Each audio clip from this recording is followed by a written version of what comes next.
parle resto, on se souvient du temps où on avait un appétit féroce, qu'on a hélas perdu, du temps où on imaginait des repas historiques.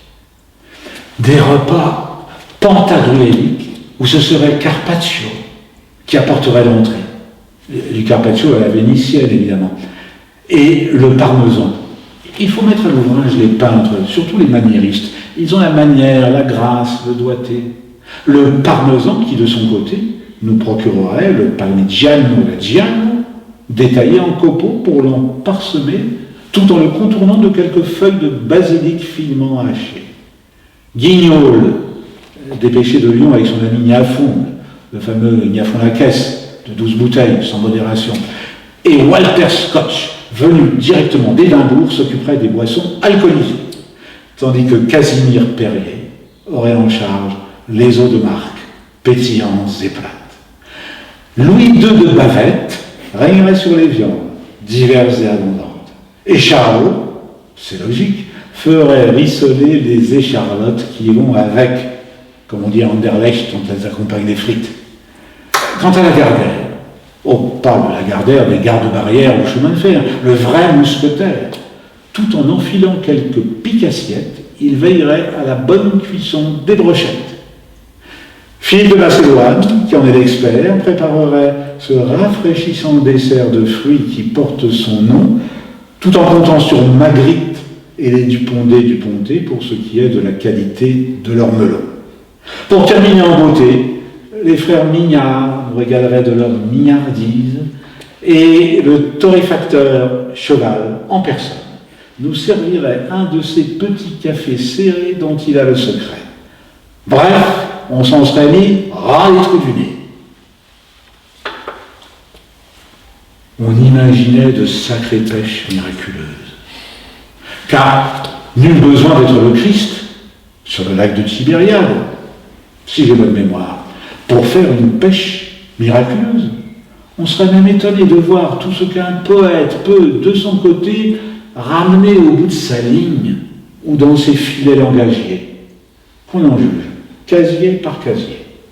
Ici, 3 sardines de sous-off, une lotte de tombola, et un barracuda qui lui aussi croyait naïvement avoir la baraka.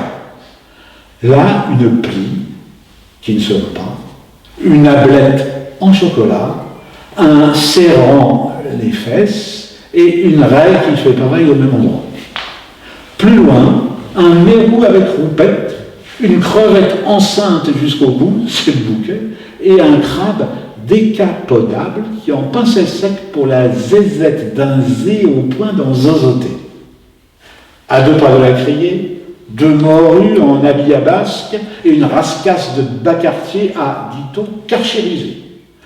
Ou encore, une perche de tramway, un cabillaud frère Piqueret, plus connu sous le nom de cabillaud honoris causa, et un entier banc d'anchois à liter pour conserver dans la saumure ou cuire dans la friture et servir en cornet au choix, va de soi, avec les anchois. Un gardon, frais nettoyé, un gardon de café, harponné dans un bar tabac, une lamproie au doute et une méduse frappée de stupéfaction. Un poulpe minard, un calmar, moule-boule en petit caleçon, un hippocampe sur ses positions et un anti-sèche plus communément appelé copion. Un hareng, un de ces harengs qui voient harangue en style pompeux, une sirène de pompier et un homard à tuer. Enfin, un goujon de charpente et une écrevisse sans fin. Sans fin? Sauf peut-être pour le congre. Le congre à réserver pour le dîner des congres. Pour peu, on aurait apprécié manger cannibale. Car en effet, il n'y a pas que de méchants sauvages, de rustiques rustres et autres sauvageonnes. Il y a les bons sauvages qui savent parler boustifaille et même bien se tenir au buffet froid de chair fraîche. À commencer par Vendredi, si cher à Robinson. Ce Vendredi, à propos de qui le poète Jean Dipréau notait que désormais, grâce à lui et à son nom de sommelier, tous les vendredis, les poissons pratiquants bouffent du curé, ne serait-ce que pour nous en débarrasser. Mais si l'on y ajoute le cucufa de Diderot, ce génie dont l'anneau magique a le pouvoir de faire parler les bijoux de familles indiscrets de ces dames, on en conviendra, les sauvages, c'est extra. Comme les amis de Tintin, dans le même Congo.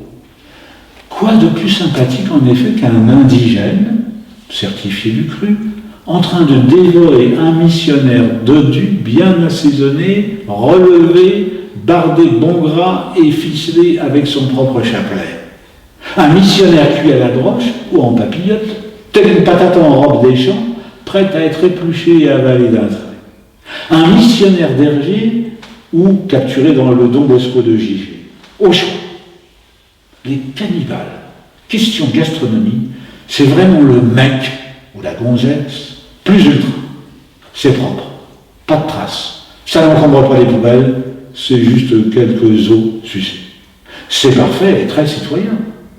Qu'on en juge à ce que constatait à leur propos Marcel Marienne, un autre poète belge, les cannibales n'ont pas de cimetière. C'est vrai, c'est clean. Quant à la fine gastronomie, on ne saurait trop conseiller sur le sujet La cuisine cannibale de Roland Topor, paru en son temps au Seuil dans la collection Point Virgule. On y découvrira en effet les recettes de l'homme gros sel, du myope au gratin, du missionnaire en hachis à la chapelure, ou d'une sublime tête de patron dans la purée. Notre préférence allant aux membres mayonnaise, où il nous est recommandé d'enlever les membres d'une secte quelconque, de les couper en plusieurs morceaux et de les servir avec une sauce mayonnaise. Un délice. Un délice. On devient accro aux faits divers et aux énigmes policières qu'on lit dans les journaux. On suivait l'affaire depuis quelque temps. On vient juste de l'arrêter. Il s'agissait bien de l'individu qui figurait sur l'avis de recherche apposé sur la vitrine de tous les commerces de la ville ou distribué dans les gares et lieux publics par la police locale et quelques dizaines de bénévoles. La photographie, prise par le syndic d'un HLM qu'il avait cliqué au vol, c'est le cas de l'écrire, avec l'objet de son larcin, une poupée dissimulée dans une portion de tuyau de poil dont il usait pour voiler sa propre face, le confondait irréfutablement. Ce soi-disant fumiste, il l'était dans un certain sens du terme, se faisait en effet passer pour un contrôleur agréé des installations de chauffage dans divers immeubles d'habitation. Sous prétexte de vérifier le bon fonctionnement des évacuations de gaz ou de fumée, il profitait de l'inattention ou de l'absence des locataires pour dérober à leurs enfants, à l'école à cette heure-là, leur Barbie. Exclusivement leur Barbie de manière monomaniaque. Une fouille domiciliaire a d'ailleurs révélé qu'il en possédait plus de 500, nus et alignés sur son lit dans des poses suggestives. Certains parents, visités par cet obsédé pathologique, avaient déjà, le décrivant comme barbu et grassouillet, porté plainte, mais sans succès. Il est vrai que des barbus bedonnants, il en court les rues. On sait aujourd'hui qu'il s'agit d'un septuagénaire originaire de Fumay, Ardennes.